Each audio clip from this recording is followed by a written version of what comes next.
नमस्कार, स्वागत है आपका प्राइम टीवी में और मैं हूं आपके साथ स्वप्निल यादव। वक्त हो चला है प्राइम छत्तीसगढ़ का, तो रुक करते हैं छत्तीसगढ़ की खबरों की ओर।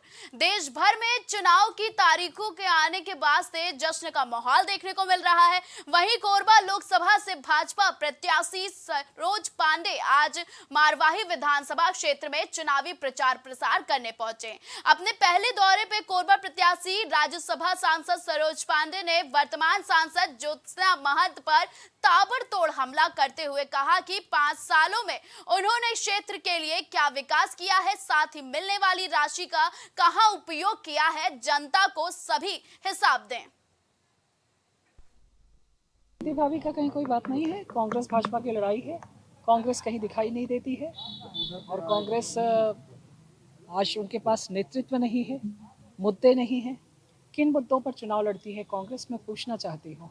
पिछले 5 सालों में यहाँ पे कांग्रेस की सांसद रही, उन्होंने क्षेत्र के लिए क्या किया, कितने बार वो क्षेत्र में आई है। तो इन मुद्दों के साथ में हम जा रहे हैं और जनता के बीच में विकास का मुद्दा भी है।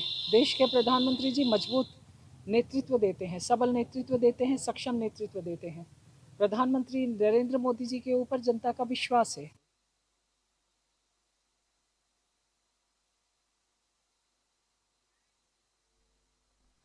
एक समय पर कांग्रेस के सीनियर नेताओं में गिने जाने वाले चिंतामणि महाराज को भारतीय जनता पार्टी ने सरगुजा से लोकसभा प्रत्याशी बनाया है। उनके खिलाफ कांग्रेस ने पोस्टर जारी किया है और इसके अलावा कांग्रेस की ओर से भाजपा के रायपुर और कांकेर प्रत्याशियों का भी पोस्टर जारी किया गया है। इस पोस्टर के बारे में भाजपा कांग्रेस से पीछे नहीं है और भाजपा ने भी कांग्रेस के 2 बड़े नेताएं भूपेश बघेल और नेता प्रतिपक्ष चरणदास महंत का पोस्टर जारी किया है। वहीं पोस्टर जारी किए जाने पर चिंतामणि का कहना है कि मुझे इस पर कुछ नहीं बोलना, बीजेपी पर सबको भरोसा है और जनता कांग्रेस के बहकावे में आने वाली नहीं है। विपक्ष जो है, विपक्ष का भूमिका ही है आलोचना करना। मेरे को तो उसमें एफआईआर हुआ है कि क्या हुआ है, कहीं से कोई सूचना नहीं है, तो जिसका जानकारी ही नहीं है उस पर बात करना उचित नहीं होगा। और विपक्ष का काम ही यही है कि वो गलती निकाले, नहीं गलती है तो भी गलती निकाल करके लोगों को गुमराह करे, जिससे कि भाजपा के पक्ष में मत ना पड़े। लेकिन जनता सब समझ रही है। जनता कांग्रेस की भी सरकार को देखी है, भाजपा की सरकार को भी देखी है। उनको ये भरोसा है कि भाजपा की जो सरकार है वो जनता के हित में, लोगों के हित में, देश हित में भाजपा काम कर रही है। तो सभी लोगों का भरोसा है कांग्रेस के छलावा में कोई जनता आने वाला नहीं है। विरोध करना है उनको तो कुछ भी करेंगे, लेकिन उस बात को तो जनता समझ रही है। जनता समझ रही है कि क्या बात सही है, क्या बात नहीं है। हम लोगों को लगता है कि जनता कुछ नहीं समझ रही है, लेकिन जनता सब समझती है और समय आने पर उसका जवाब देती है। बिलासपुर में विधानसभा चुनाव के बाद अब लोकसभा चुनाव को लेकर सरगर्मी तेज हो गई है। वहीं कांग्रेस पार्टी ने केंद्र सरकार बनने पर किसानों के लिए 5-5 गारंटी की घोषणा की है, जिसमें महिलाओं के लिए महालक्ष्मी योजना और किसानों के लिए किसान न्याय का लाभ दिया जाएगा। जिसकी जानकारी देने के लिए कांग्रेसी नेताओं ने बिलासपुर कांग्रेस भवन में प्रेस वार्ता का आयोजन किया। इस दौरान शहर अध्यक्ष विजय केसरवानी, अध्यक्ष विजय पांडे समेत कई कांग्रेसी नेता मौजूद रहे। इस देश में केंद्र की कांग्रेस की सरकार बनने पर 5-5 गारंटियां महिलाओं, युवाओं और किसानों के लिए 5-5 गारंटी लाने जा रही है। और आपके माध्यम से इस गारंटी को, सबसे पहली गारंटी महिलाओं के लिए है। प्रत्येक महिलाओं को प्रमुख रूप से 1 लाख रुपए आत्मनिर्भर और मजबूत बनाने के लिए 1 लाख रुपए प्रतिवर्ष महिलाओं को दिया जाएगा। युवाओं को 30,000 युवाओं को नौकरी समयबद्ध तरीके से योजना बनाकर 30,000 युवाओं को उनको नौकरी का गारंटी देती है कांग्रेस की सरकार। सरगुजा में जल्द ही हवाई सेवाएं शुरू होने जा रही हैं। डीजीसीए में महामाया एयरपोर्ट दरमा में हवाई उड़ान सेवा के लिए लाइसेंस की मंजूरी दे दी है। सरगुजा के लोग महामाया एयरपोर्ट दरमा से हवाई सेवा की मांग लंबे समय से कर रहे थे, जो लाइसेंस के कारण अटकी हुई थी, लेकिन अब एयरपोर्ट को लाइसेंस डीजीसीए ने दे दिया है। महामाया एयरपोर्ट अंबिकापुर सरगुजा को डीजीसीए का लाइसेंस मिल गया है। तो पिछले कितने सालों से सभी लोग उसकी जो प्रतीक्षा कर रहे थे, आज वो प्रतीक्षा खत्म होते हुए आज हम लोग को लाइसेंस मिला है। तो यहाँ से जैसे भी गवर्नमेंट का प्लानिंग बनेगा, कहाँ से यहाँ से जहाँ जहाँ फ्लाइट जाएगी उसके लिए, और बाहर के लोग भी हमारे यहाँ आएंगे। सबसे महत्वपूर्ण बात यह है कि रायपुर की कनेक्टिविटी है, दिल्ली मुंबई जहाँ की कनेक्टिविटी है आसान भी हो जाएगी। और हमारे सबसे महत्वपूर्ण बात है कि हमारा अंबिकापुर, हमारा जो उत्तर छत्तीसगढ़ है, वो सभी जगह पे एयर से कनेक्ट हो जाएगा।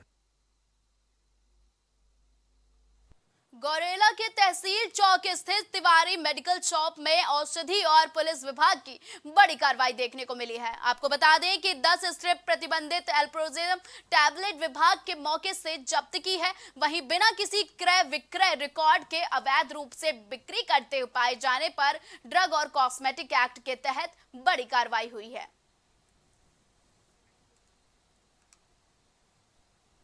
अंबिकापुर में भूमाफियाओं के हौसले कितने बुलंद हैं, इसकी ताजा बानगी देखने को मिली है। आपको बता दें कि भूमाफियाओं ने नहर को बंद कर उस पर कब्जा कर लिया है, जिसके चलते 15 गांव के लोगों को पानी नहीं मिल रहा है। वहीं 10 करोड़ की लागत से इस डैम की बंद पड़ी सिंचाई परियोजना में अतिक्रमण रोड़ा बन रहा है। आपको बता दें कि लोग कई दिन से इस मामले पर शिकायत कर रहे हैं, लेकिन उनकी कोई सुनवाई नहीं हो रही है। आपको बता दें कि एक बार फिर से बड़ी कार्रवाई देखने को मिली है, जहां फिर से भूमाफियाओं के हौसले लगातार बुलंद हैं।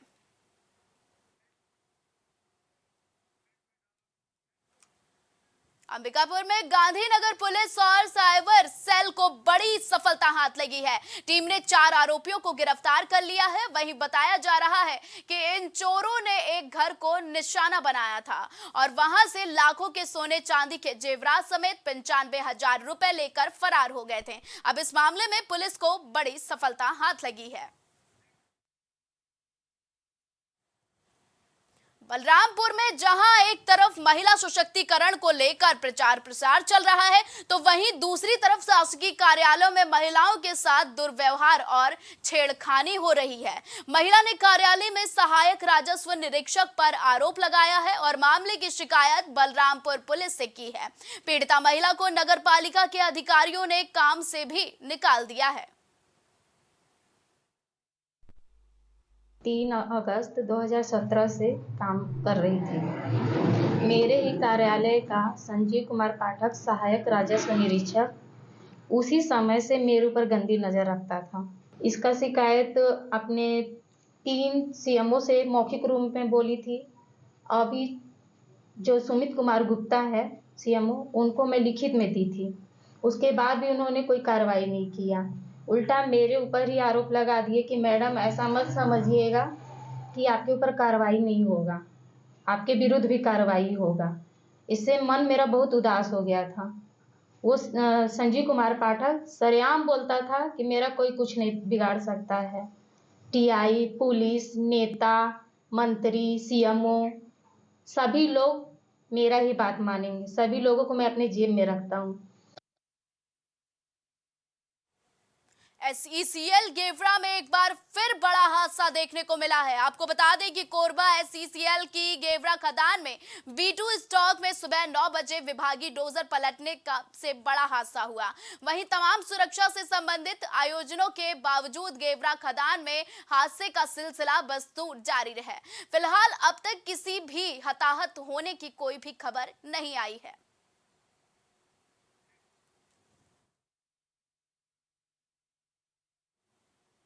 गौरेला के बंजारी घाट में बाइक सवार 2 मजदूर सड़क हादसे में घायल हो गए। इस दौरान राहगीरों ने कोयले में दबे दोनों मजदूरों को बाहर निकाला और रायपुर से बाइक से वापस यूपी जा रहे मजदूर को अस्पताल में भर्ती कराया। बताया जा रहा है कि यह हादसा पेंड्रा केंद्रा बंजारी घाट में हुआ था।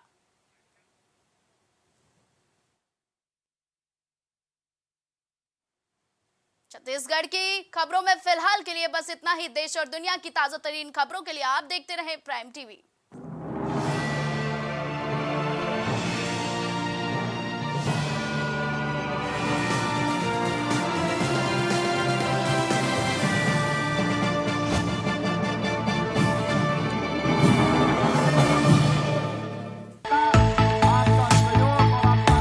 कुछ भाव पुष्प। आप देख रहे हैं प्राइम टीवी, सच साहस सरोकार।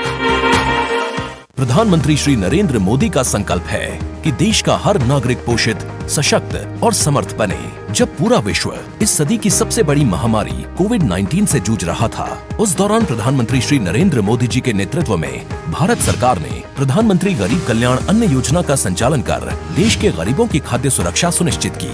इसी संवेदनशीलता को जारी रखते हुए आज 80 करोड़ से भी ज्यादा लोगों को मुफ्त अनाज दिया जा रहा है। सभी को अनाज, पोषित समाज। हरिकृपा पर रामबाण तेल इस्तेमाल करने का क्या प्रभाव पड़ा? मैम, हमने टीवी पे ऐड देखा रामबाण तेल का, तो उसको मैं बच्चों से कह के मंगवाया। मेरे घुटनों में दर्द काफ़ी देरों से रहती थी। फिर उसको मैं 10-15 दिन इस्तेमाल किया। उसके बाद मेरे को काफ़ी राहत महसूस हुई। कामकाज में, भाग दौड़ में मेरा काफ़ी मतलब ठीक ठाक रहा। अब उससे हमको बहुत ज़्यादा राहत है। मैं मार्केटिंग का काम अपने आराम से कर लेता हूँ।